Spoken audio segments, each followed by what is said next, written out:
butuan sa mga nagbagang balita. DSWD Caraga moayuda sa mga nawad og balay ug panginabuhian tungod sa bagyong Ruby.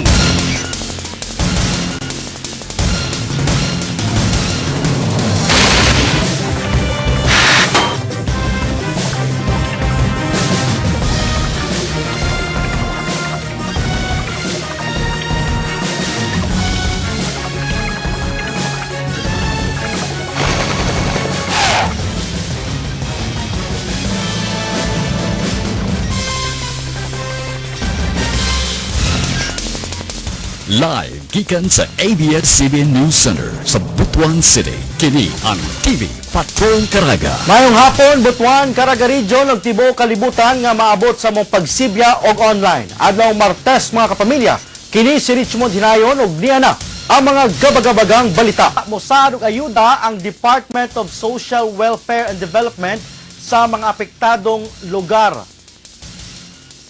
sa isla sa Siargao nga nawad-an og kabalayan og panginabuhian. Sa pagkakaroon, ginakwenta pa kung pila ang mahatag nga hinabang. Anang report.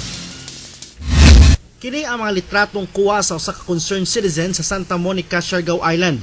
Mga kabalayan nga giguba ni bagyong Ruby. Giproblema sa mga managat karon ang ilang panginabuhian human naguba usab ang ilang pump boat. Sumala ni DSWD Caraga Minda Brigoli andam ang ilang ahensya nga motabang sa mga apektadong residente. Yung medyo pang matagalan na response o address doon sa kanilang pangangailangan.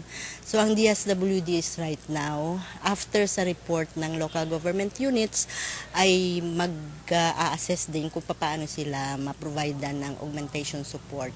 Mukabat sa kapin 4 million pesos ang kantidad sa mga balay nga giguba ni Ruby. Gama ang mga balay sa light materials. 735,000 pesos usabang kantidad sa giguba ng mga pump boats sa mga mananagat. Gihulat na lamang sa DSWD ang final report nga isumite sa lokal nga gobyerno sa Santa Monica aron matabangan kini sa rehabilitasyon sa lugar.